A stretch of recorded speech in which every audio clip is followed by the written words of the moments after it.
পড়ল দোতলা মাটির বাড়ি দাসপুরের নিমতলায়। ঘটনা পশ্চিম মেদিনীপুর জেলার দাসপুরের নিমতলাতে গতকাল রাত্রে হুড়মুড়িয়ে ভেঙে পড়ল দোতলা মাটির বাড়ি। অল্পের জন্য রক্ষা পেল 10 সদস্যের পরিবার। ঘটনা প্রসঙ্গে পরিবারের পক্ষ থেকে মহেন্দ্র বাগ জানান, আমরা প্রত্যেকেই পরিবারের সদস্যরা রাত্রিতে ঘুমোচ্ছিলাম, হঠাৎই গায়ের উপর মাটি পড়তে আরম্ভ করে। ঘুম ভেঙে দেখলাম এই দৃশ্য। ক্ষণিকের মধ্যেই আমরা আতঙ্কিত হয়ে পড়ি এবং তৎক্ষণাৎ বাড়ি থেকে বেরিয়ে আসি। বাড়িতে 2 জন স্কুল পড়ুয়া রয়েছে, ইতিমধ্যে পরীক্ষা চলছে। অ্যাডমিট কার্ড চাপা পড়ে রয়েছে মাটির তলায়।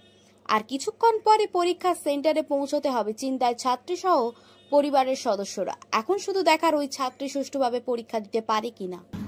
হ্যাঁ, তো ভাই বলুন, কালকে আপনাদের এখানে কি হয়েছিল? রাতের বেলায় শুনলাম আশঙ্কাজনক দুর্ঘটনা। রাত্রেবেলা ঘুমাচ্ছিলাম, ঠিক আছে, ঘুমাতে দেখলাম, শুনলাম যে একটা প্রচুর বিকট আওয়াজ উঠে।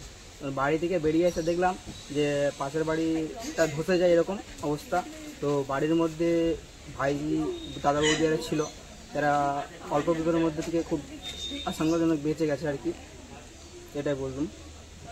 কটা নাগাদ হয়েছে বিষয়টা? বিষয়টা হয়েছে 1:30 নাগাদ। কারো কিছু ক্ষতি সেরকম হয়নি তো? সেরকম ক্ষতি কিছু হয় না, জিনিসপত্র চাপা পড়ে গেছে মাটির নিচে।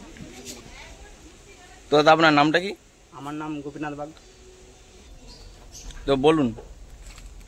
কালকে রাত্রেবেলা আমরা ঘুমাচ্ছিলাম, তখন রাত 1:30, হঠাৎ করে একটা বিকট শব্দ হওয়ার কারণে আমাদের ঘুম ভেঙে যায়। তখন এসে দেখি বাড়ি এরকম পুরো ভেঙে গেছে। আর আমার পরীক্ষা ছিল আজকে, সেই পরীক্ষার অ্যাডমিট রেজিস্ট্রেশন কার্ড ওই মাটির তলায় চাপা পড়ে গেছে। জানি না আমি আজকে পরীক্ষা দিতে পারবো কিনা, স্যাররা অ্যালাউ করবে কিনা পরীক্ষার। আর যদি পরীক্ষা না দিতে পারি আমার ভবিষ্যৎ নষ্ট হয়ে যাবে এখানেই। আমার নাম টিয়া বাগ, দাদুর নাম মহেন্দ্র বাগ, গ্রাম রানাপুর।